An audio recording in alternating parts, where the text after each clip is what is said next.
নমস্কার, আমি সুকৃতি দান। আশা করি আমরা সবাই ভালো আছেন। আপনারা সবাই দেখছেন অ্যাস্ট্রো সলিউশন। আজকে আমি আলোচনা করব যে কুম্ভ রাশির ক্ষেত্রে যে সাড়ে সাতি চলছে তার মিডিল ফেজ অলরেডি চলছে। কবে থেকে চলছে? 17ই জানুয়ারি 2023 থেকে 29শে মার্চ 2025 পর্যন্ত কুম্ভ রাশির ক্ষেত্রে যে সাড়ে সাতির মিডিল ফেজ চলছে, কি লেভেলের আপনাদের সমস্যা ক্রিয়েট করছে, কোন দিক থেকে ভালো ফল দিচ্ছে, কোন দিক থেকে নেগেটিভ ফল দিচ্ছে, তা নিয়ে দীর্ঘ একটা আলোচনা করে নেব। মূল আলোচনা আসার আগে আপনি জানিয়ে অ্যাস্ট্রো সংক্রান্ত নিত্য নতুন টুইস্ট পেতে আমার এই অ্যাস্ট্রো সলিউশন চ্যানেলকে সাবস্ক্রাইব করুন এবং পাশে থাকা বেল আইকনে ক্লিক করুন। চলে আসি মূল আলোচনায়।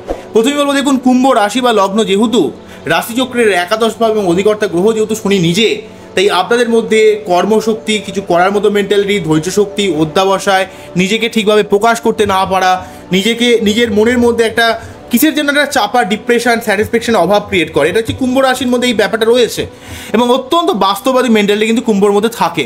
তো কুম্ভ রাশির সাড়ে সাতির এটা মিডিল স্টেজ চলছে। তার আগের 2.5 বছর অলরেডি চলেছে, অর্থাৎ 17ই জানুয়ারি 2023-এর আগের 2.5 বছর অলরেডি ফার্স্ট স্টেজ ছিল। অন্যদিক থেকে 17ই জানুয়ারি 2023 থেকে 29শে মার্চ 2025 পর্যন্ত এখানে মিডিল স্টেজ চলার জন্য আপনাদের ক্ষেত্রে সাড়ে সাতিতে কিছুটা মানসিক চাপ, ঘুমের ডিস্টারবেন্স, হাড়ে ব্যথা, কোমরে ব্যথা, দাঁতে ব্যথা, আপনার ক্ষেত্রে যেহেতু শনি থার্ড হাউসে দৃষ্টি দেওয়ার জন্য কিছুটা একটু লেথার্জি ব্যাপার ক্রিয়েট করছে। সপ্তম ভাবের উপর দৃষ্টি প্রদান করার জন্য আপনাদের ক্ষেত্রে রিলেশনশিপের মধ্যে কিসের একটা রিলাক্টেন্ট ভাব তৈরি করেছে, ফিজিক্যাল ইন্টিমেসির দিক থেকে কিছুটা সমস্যা ক্রিয়েট করছে। অন্যদিক থেকে দশম ভাবের উপর দৃষ্টি প্রদান করার জন্য আপনাদের ক্ষেত্রে কর্মক্ষেত্রে কিছুটা চাপ বৃদ্ধি পেয়েছে। এটা জেনারেলভাবে হয়েছে, কিন্তু অ্যাকচুয়ালি শনি যেহেতু কুম্ভ রাশির নিজস্ব সক্ষেত্রী ঘর, তাই আপনাকে ডেফিনেটলি চাপ দিলেও আপনাকে জীবনে কিন্তু সর্বাত্মক পরিবর্তন করানোর চেষ্টা করবে। আপনাকে চাপ দিয়ে, মানসিক প্রেসার দিয়ে আপনাকে জীবনে গঠনমূলক বা কনস্ট্রাকটিভ কিছু করানোর চেষ্টা করবে। অন্যান্য রাশি বা লগ্নের ক্ষেত্রে, অন্যান্য রাশির ক্ষেত্রে মানে বৃশ্চিক রাশি, ধনু রাশি, মীন রাশি, এদের ক্ষেত্রে সাড়ে সাতির প্রভাব যতটা নেগেটিভ হয়, কুম্ভর ক্ষেত্রে কিন্তু তার নেগেটিভ হয় না।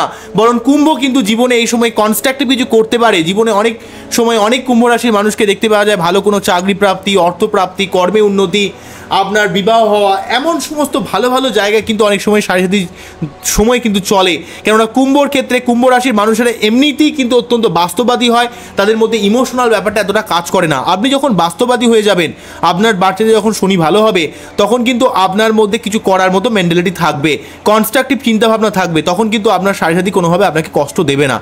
কিন্তু অ্যাকচুয়ালি সাড়ে সাতিতে কিছুটা মেন্টাল প্রেশার আপনাকে কিন্তু ফিল করতে হবে। আপনাকে সব কাজে একটু বেশি যত্ন সহকারে করতে হবে।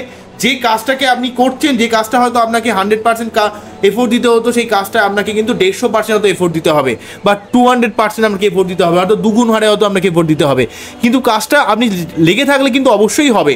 আপনার মধ্যে যেহেতু এটা শনি নৈসর্গিক অশুভ গ্রহ, রাশির উপর থাকলে আপনার মানসিক অস্থিরতা, ঘুমের ডিস্টারবেন্স, কিছু ভালো না লাগা, মনের মধ্যে একটা চাপা অ্যাংজাইটি কাজ করে, একটা ভয় কাজ করে, সত্যি পারবো তো, কনফিডেন্সের অভাব কিছুটা করে দেয়, মানে আপনার কনফিডেন্স লেভেলটা কিছুটা নামিয়ে দেয়, ঠিক আছে, এবং আপনার মধ্যে কিছুটা রুক্ষতা তৈরি করে দেয়, আপনার কিছুটা ঘুমের ডিস্টারবেন্স তৈরি করে দেয়, এবং আপনার মানুষের সঙ্গে কমিউনিকেশন বা কানেকশনের জায়গাটা আপনাকে কোথাও যেন একটু দূরে সরিয়ে দেয় মানুষের থেকে। পাবলিক ডিলিংস বা আপনার বিবাহিত লাইফে কিছুটা মনোমালিন্য তৈরি করে। আপনাকে নিজের মধ্যে কিন্তু শনি কিন্তু ঢুকিয়ে রাখতে চেষ্টা করে, যাতে আপনি কিছু করতে পারেন, জীবনে উন্নতি করতে পারেন। দশমভাবে শনির প্রভাব পড়ার জন্য কর্মে আপনার অবশ্যই উন্নতি হবে, কর্মে অবশ্যই জ্ঞান আসবে, কিন্তু কর্মে আপনার অনেক প্রেসার বেড়ে যাবে, অনেক চাপ বৃদ্ধি পেয়ে যাবে। যে কাজটা আপনি অল্প পরিশ্রম করে করছিলেন, সেই কাজটাকে আপনাকে অনেক খেটে করতে হবে।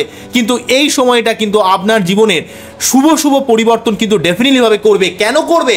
তার মেন কারণ হচ্ছে শনি আপনাদের রাশিপতি নিজে, সে কিন্তু আপনার রাশিতে অবস্থান করছে। তাই আপনার জীবনের অনেক যে টেম্পোরারি ডিফিট, টেম্পোরারি বাধাগুলোকে ভেঙে দেবে, কিন্তু কন্ডিশন একটাই, আপনাকে ডিসিপ্লিন পথে, অর্গানাইজ হয়েতে আপনাকে কিন্তু পরিশ্রম করে যেতে হবে, লড়ে যেতে হবে, খেটে যেতে হবে। আপনি যদি থেমে যান তাহলে কিন্তু শনি কিন্তু কখনই আপনাকে শুভ প্রভাব দেবে না।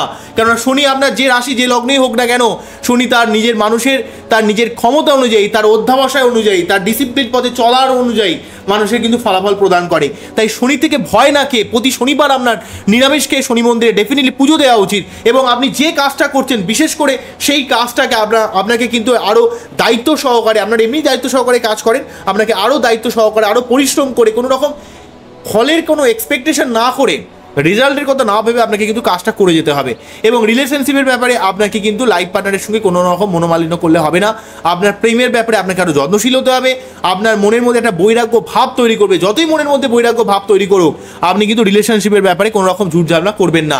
এবং নিজেকে একটু লড়াই করার চেষ্টা করুন, কেননা থার্ড হাউসে আপনাকে শনি প্রভাবিত করার জন্য কিছুটা মানুষের থেকে আপনাকে ডিট্যাচমেন্ট তৈরি করেছে, কানেকশনের ব্যাপারটা কিছুটা কমিয়ে দিতে চেষ্টা করছে।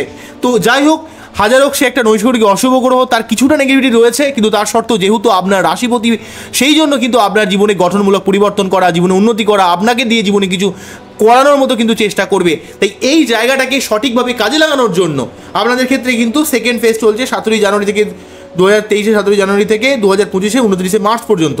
থার্ড ফেজ চলবে হচ্ছে 29 মার্চ 2025 থেকে 2 ফেব্রুয়ারি 2027, অর্থাৎ 2027 সালের 2 ফেব্রুয়ারি, ঠিক আছে, 2রা ফেব্রুয়ারি থেকে কিন্তু আপনাদের 7.5 কিন্তু চলে যাবে। ততদিন পর্যন্ত কিন্তু 7.5 থাকছে। তো এই 7.5 জন্য আপনাকে কী করতে হবে? আপনাকে ডিসিপ্লিন পথে অর্গানাইজ ওয়েতে চলতে হবে, আপনাকে আরও হার্ড ওয়ার্কিং করতে হবে, আরও যে কোনো কাজটাকে আপনাকে আরও বেশি করে পরিশ্রম করতে হবে, ঠিক আছে। শনিবার নিরামিষকে শনি মন্দিরে আপনাকে পুজো দিতে হবে অবশ্যই।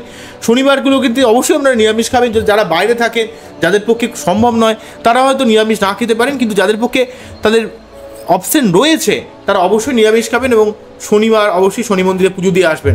অনেক সমস্যা থেকে কিন্তু বেঁচে আসতে পারবেন, অনেকটা সমস্যা থেকে আপনি কিন্তু নির্মূল করতে পারবেন জীবনে। কোনো আর্ত, কোনো দুস্থ, কোনো দারিদ্র মানুষকে নিঃস্বার্থে দান করুন। নিজে একটু রিল্যাক্স থাকুন, হালকা থাকুন, কোনো জলাশয়ের ধারে, কোনো পাহাড়ে বা যে কোনো জায়গাটা ঘুরতে যান, একটু হালকাভাবে লাইফস্টাইল লিড করতে চেষ্টা করুন।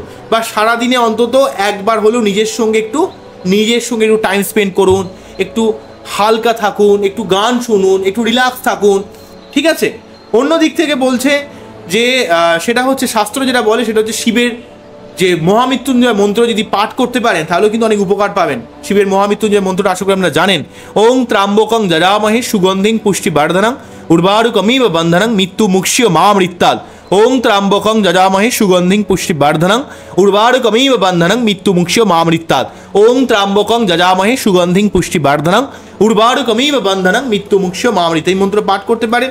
এবং শনি মন্দিরে পুজো যেদিন দেবেন সেদিন কিন্তু শনি ঠাকুরের যে মন্ত্রটা, প্রণাম মন্ত্রটা 3 বার পাঠ করে বীজ মন্ত্রটা 28 বার বা 3 বার পাঠ করতে পারেন। মন্ত্রটা আপনারা জানেন। ওং নীলাঞ্জন চৈং পক্ষয়ং রবি সুতং মহাগ্রহং ছায়া গর্ভ সম্বুদং বন্দে ভক্তা সানৈশ্চরাম।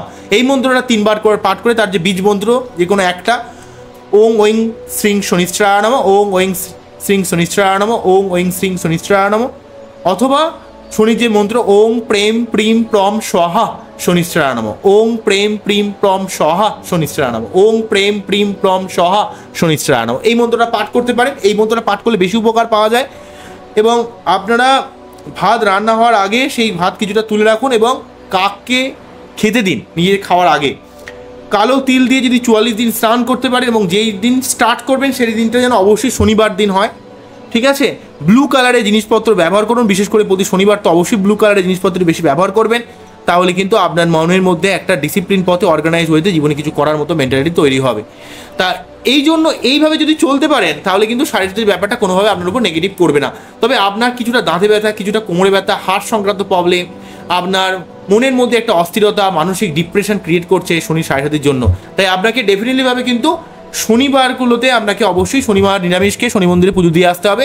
এবং যদি পারেন তো, যদি সম্ভব, যদি আপনাদের হয় তো শনিবার এবং মঙ্গলবার 3 বার করে যদি হনুমান চল্লিশা পাঠ করতে পারেন তাহলে শনির যে নেগেটিভ প্রভাবটা আপনার উপর অনেকটা খণ্ডিত হয়ে যাবে। এইভাবে যদি চলতে পারেন, এইভাবে যদি মানতে পারেন তাহলে কোনো সমস্যা আপনাকে কিন্তু পাবে না, কোনো সমস্যা কিন্তু আপনাকে প্রবলেম ক্রিয়েট করবে না আপনার জীবনে।